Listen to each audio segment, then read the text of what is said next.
ओम शांति। 13 अगस्त 2023। मीठे प्यारे अव्यक्त बाप दादा के आज के मधुर महावाक्य। ओरिजिनल मुरली डेट 6 अप्रैल 1995। मुरली का शीर्षक है प्योरिटी की रूहानी पर्सनैलिटी की स्मृति स्वरूप द्वारा माया जीत बनो। आज स्नेह के सागर बाप दादा चारों ओर के सर्व स्नेही बच्चों को देख रहे हैं। हर एक स्नेही बच्चों के मूर्त में रूहानी पर्सनैलिटी की झलक देख रहे हैं। बाहर के रूप में तो साधारण पर्सनैलिटी वाले हैं, लेकिन रूहानी पर्सनैलिटी में सबसे नंबर 1 हैं। दुनिया में अनेक प्रकार की पर्सनैलिटीज गाई जाती हैं। शरीर की भी पर्सनैलिटी, कोई विशेषता की भी पर्सनैलिटी और कोई विशेष पोजीशन की भी पर्सनैलिटी। लेकिन आप सबके चेहरे पर चलन में कौन सी पर्सनैलिटी है? प्योरिटी की पर्सनैलिटी। प्योरिटी ही पर्सनैलिटी है। जितना जितना जो प्योर हैं, उतनी उनकी पर्सनैलिटी न सिर्फ दिखाई देती है, लेकिन अनुभव होती है। सभी अपने रूहानी पर्सनैलिटी को अनुभव करते हो। आप जैसी पर्सनैलिटी सतयुग से अब तक कोई की है? सारे कल्प में चक्कर लगाओ तो आप जैसी पर्सनैलिटी है? नहीं है ना?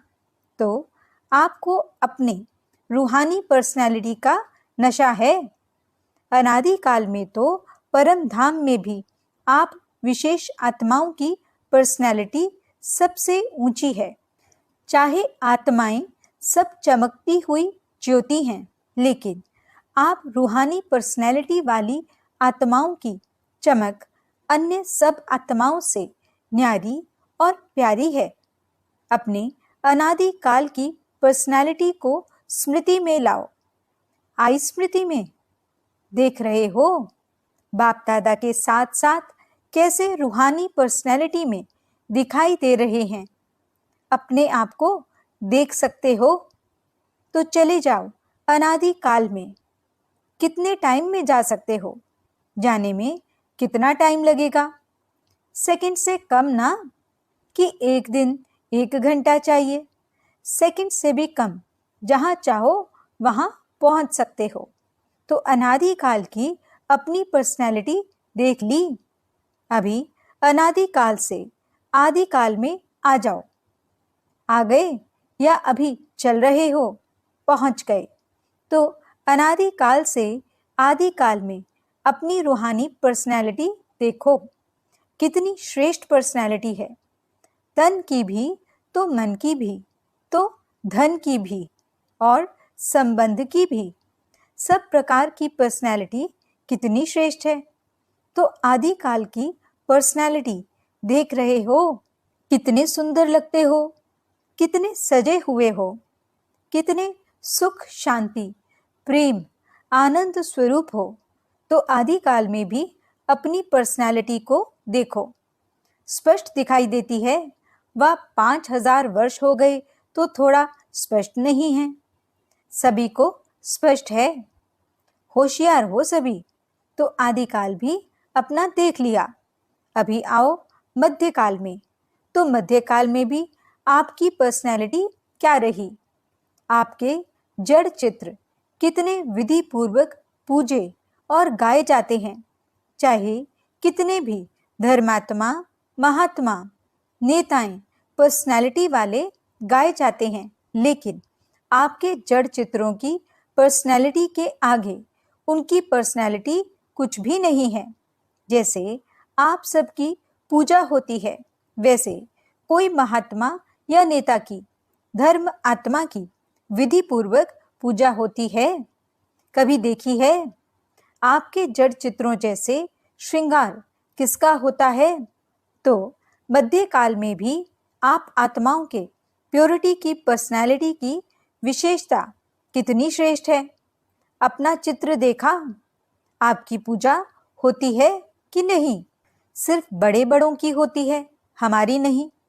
डबल विदेशियों के मंदिर हैं, देखा है, उसमें आपका चित्र है कि सुना है तो कहते हो कि हाँ होंगे, स्मृति में है। तो मध्यकाल भी आपका अति श्रेष्ठ है। और अब लास्ट जन्म में जो मर जीवा ब्राह्मण जन्म है, उसकी पर्सनालिटी देखो कितनी बड़ी है, गायन कितना है। कोई भी श्रेष्ठ कार्य अब तक भी आपके नामधारी ब्राह्मण ही करते हैं। चाहे ब्राह्मण अभी ब्राह्मण रहे नहीं हैं, लेकिन नाम के तो ब्राह्मण है ना। आपके नाम से, आपकी पर्सनैलिटी के कारण वो भी श्रेष्ठ गाए जाते हैं। तो ब्राह्मण जन्म की पर्सनैलिटी कितनी श्रेष्ठ है। आदिकाल, अनादिकाल, मध्यकाल और अब अंतकाल, सारे कल्प में आपकी पर्सनैलिटी सदा ही महान रही है। लौकिक पर्सनैलिटी वालों का अगर नाम भी आता है तो कोई विशेष बुक में उनका नाम आता है, फलाने फलाने हैं, लेकिन आपका नाम किस में आता है? साधारण बुक में नहीं आता है, शास्त्रों में आता है। जो भी आदि काल से शास्त्र बने, उसमें किसके चरित्र हैं, किसका गायन है, किसकी कहानियां हैं। तो लौकिक पर्सनालिटी वालों का गायन विशेष बुक में होता है और आपका गायन शास्त्रों में होता है। और शास्त्रों को कितना रिगार्ड देते हैं, बड़े विधि पूर्वक शास्त्र को संभालते हैं, उसको भी बड़े पूज्य के रूप में देखते हैं। जो सच्चे भक्त हैं वो शास्त्र को विधि पूर्वक रखते भी हैं और पढ़ते भी हैं, ऐसे रिवाजी किताबों के माफिक नहीं रखते। तो अपनी पवित्रता की पर्सनैलिटी को सदा ही इमर्ज रूप में स्मृति में रखो। जानते हैं या हैं तो हम ही, ऐसे मर्ज नहीं, स्मृति स्वरूप में रखो। जिसके बुद्धि में ये इमर्ज रूप में स्मृति रहती है, तो स्मृति ही समर्थि का आधार है। और जहाँ समर्थि है वहाँ माया आ सकती है। समर्थ आत्मा के पास माया का आना असंभव है। मेहनत करने की आवश्यकता ही नहीं है। माया का काम है आना, लेकिन आपका काम अभी समय प्रमाण भगाना नहीं है।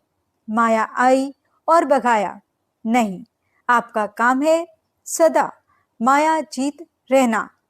तो माया जीत हो वह माया को बार बार भगाने वाले हो। अभी भगाना पड़ता है, थोड़ा थोड़ा वो दर्शन देने के लिए आ जाती है। नहीं ना, डबल फॉरेनर्स ने माया को सदा के लिए भगा दिया या भगाते ही रहते हैं। क्या हाल है, माया सदा के लिए भाग गई, अभी नहीं आएगी ना। कि थोड़ा थोड़ा आए, कोई हर्जा नहीं। फिर भी आधा कल्प की दोस्ती है, फ्रेंड है ना, उसको ऐसे ही छोड़ देंगे, आवे ही नहीं। सुनाया ना कि समय समाप्त होने के पहले बहुत काल का माया जीत बनने का अभ्यास चाहिए। अंत में नहीं हो सकेगा। अगर अंत में माया जीत बनने का पुरुषार्थ भी करेंगे तो क्या हाल होगा। बाप दादा तोते की कहानी सुनाते हैं ना कि तोते को कहा नलके पर नहीं बैठना, पर नलके पर बैठकर ही बोल रहा था। ऐसे ही अंत काल में अगर बहुत काल का अभ्यास नहीं होगा तो मन में सोचते रहेंगे कि मैं आत्मा हूँ, मैं आत्मा हूँ, लेकिन माया का प्रभाव भी होता रहेगा। और कोशिश भी करेंगे मैं आत्मा हूँ, मैं आत्मा हूँ, लेकिन होगा ही नहीं। इसलिए क्या करना है, अभी से माया जीत बनने का अभ्यास करो। और उसका सहज साधन है अपने रूहानी पर्सनैलिटी को स्मृति स्वरूप में रखो। पर्सनैलिटी वाले की निशानी क्या होती है? जो ऊंची पर्सनैलिटी वाले होते हैं उसकी कहाँ भी किसी में भी आंख नहीं जाएगी। ये ऐसा है, ये ऐसा है, ये ऐसा करता, ये ऐसे करती, मैं क्यों नहीं करूं, मैं क्यों नहीं कर सकती हूँ, कर सकता हूँ। दूसरे के प्राप्ति में आंख नहीं जाएगी। क्यों? रूहानी पर्सनालिटी वाला सर्व प्राप्तियों से संपन्न है, स्वभाव में भी संपन्न, संस्कार में भी संपन्न और संबंध संपर्क में भी संपन्न, भरपूर। वो कभी अपने प्राप्तियों के भंडार में कोई अप्राप्ति अनुभव ही नहीं करेगा। क्यों? रूहानी पर्सनैलिटी के कारण वो सदा ही मन से भरपूर होने के कारण संतुष्ट रहता है। आंख दूसरे की प्राप्ति में तब जाती है जब अपने में अप्राप्ति अनुभव करते हो। तो कोई अप्राप्ति है क्या? गीत क्या गाते हो? अप्राप्त नहीं कोई वस्तु ब्राह्मणों के खजाने में। ये गीत मुख से नहीं मन से गाते हो ना? जो गाते हैं वो हाथ उठाओ। अच्छा, डबल विदेशी भी गीत गाते हो? अच्छा। बाप दादा आज चारों ओर के बच्चों की प्योरिटी की पर्सनालिटी चेक कर रहे थे। प्योरिटी की परिभाषा को भी अच्छी तरह से जानते हो। प्योरिटी सिर्फ ब्रह्मचर्य व्रत नहीं। ब्रह्मचर्य व्रत में तो आजकल के सर्कमस्टेंस अनुसार कई अज्ञानी भी रहते हैं, ज्ञान से नहीं लेकिन हालातों को देखकर। कई भक्त भी रहते हैं, वो कोई बड़ी बात नहीं है, लेकिन प्योरिटी को सारे दिन में चेक करो। पवित्रता की निशानी है स्वच्छता, सत्यता। अगर सारे दिन में, चाहे उठने में, चाहे बैठने में, चाहे बोलने में, चाहे सेवा करने में, चाहे स्थूल सेवा की व सूक्ष्म सेवा की, लेकिन अगर विधि पूर्वक नहीं की, विधि में भी अगर जरा सा अंतर रह गया तो वो भी स्वच्छता अर्थात पवित्रता नहीं। व्यर्थ संकल्प भी अपवित्रता है। क्यों? आप सोचेंगे कि हमने पाप तो किया ही नहीं, किसको दुख तो दिया ही नहीं, लेकिन अगर व्यर्थ चला, समय गया, संकल्प गया, संतुष्टता गई, तो आपके पवित्रता की फाइनल स्टेज के डिग्री में फर्क पड़ जाएगा। 16 कला नहीं बन सकेंगे। 15 कला, 14 कला, 15.5 कला नंबरवार हो जाएगा। तो अपवित्रता सिर्फ किसको दुख देना या पाप कर्म करना नहीं है, लेकिन स्वयं में सत्यता, स्वच्छता विधि पूर्वक अगर अनुभव करते हो तो पवित्र हो।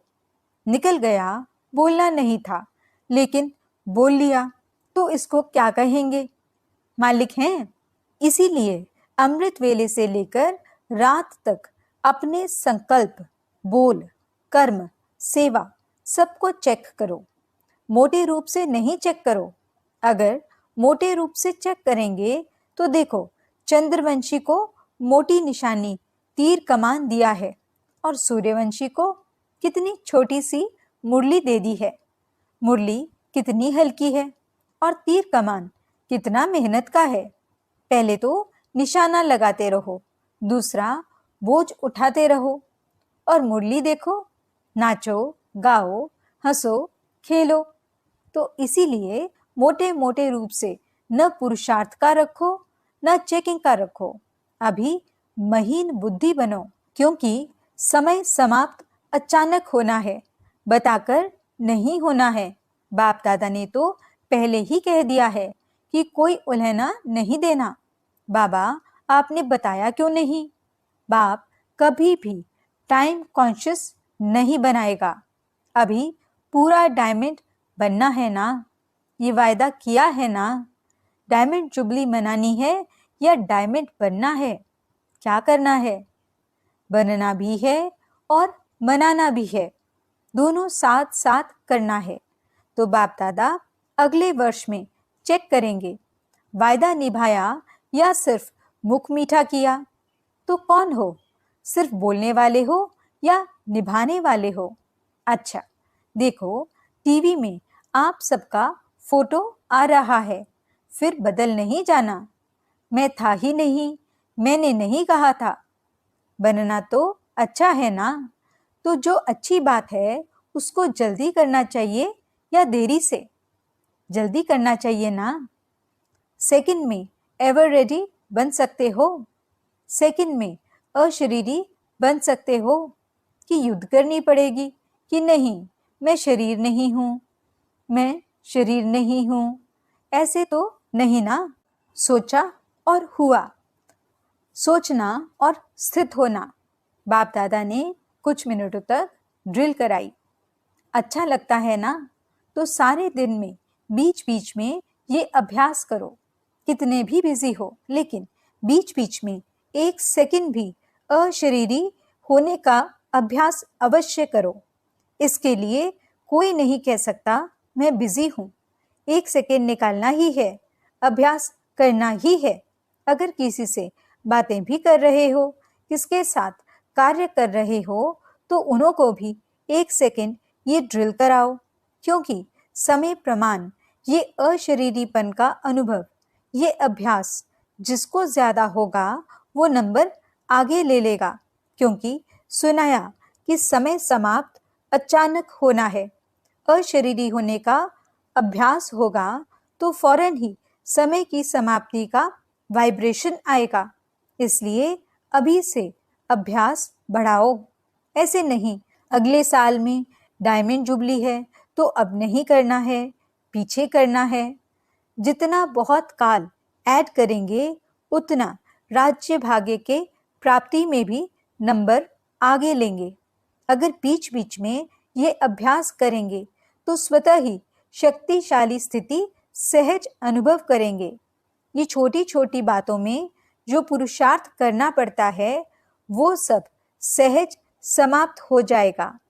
अच्छा, सभी खुश राजी हैं ही या पूछना पड़ेगा? माताएं खुश हो? बहुत अच्छा।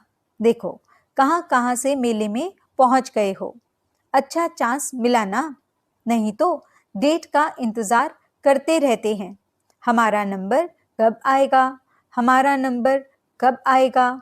अभी तो खुला निमंत्रण था ना। सब ठीक अच्छी तरह से रह रहे हो? बेहद अनुभव हो रहा है ना कि थोड़ी थोड़ी तकलीफ है?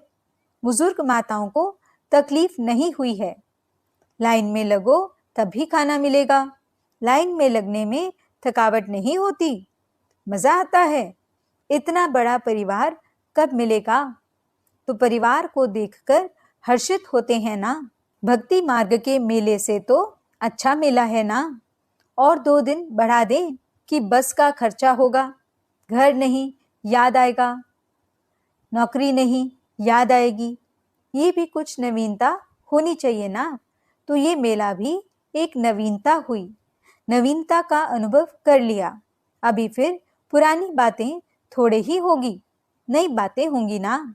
नई बात पसंद आती है या पुरानी? नई बात अच्छी लगती है ना।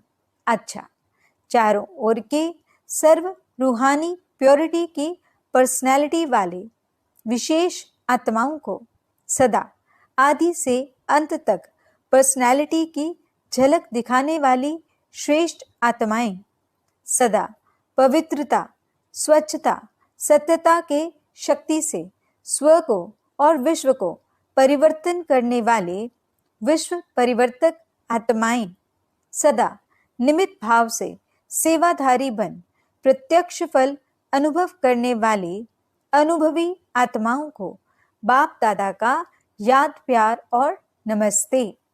हम रूहानी बच्चों की रूहानी बाप दादा को दिल व जान सिक व प्रेम से नमस्ते नमस्ते नमस्ते जी।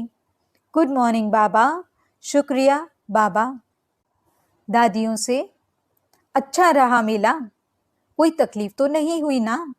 सबके शुभ संकल्प और उमंग उत्साह के संकल्प से सफलता है ही है।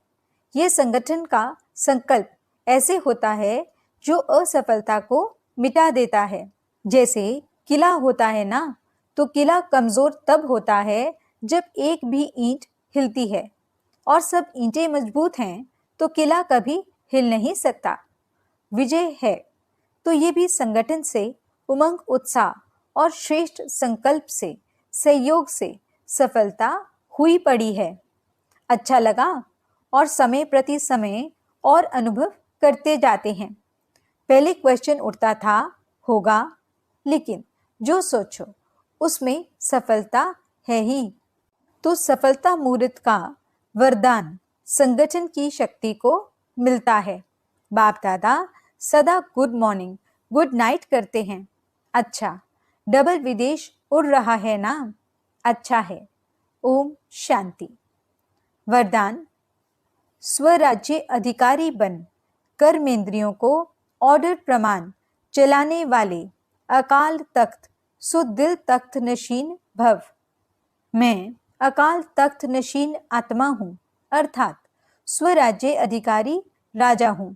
जैसे राजा जब तख्त पर बैठता है तो सब कर्मचारी ऑर्डर प्रमाण चलते हैं।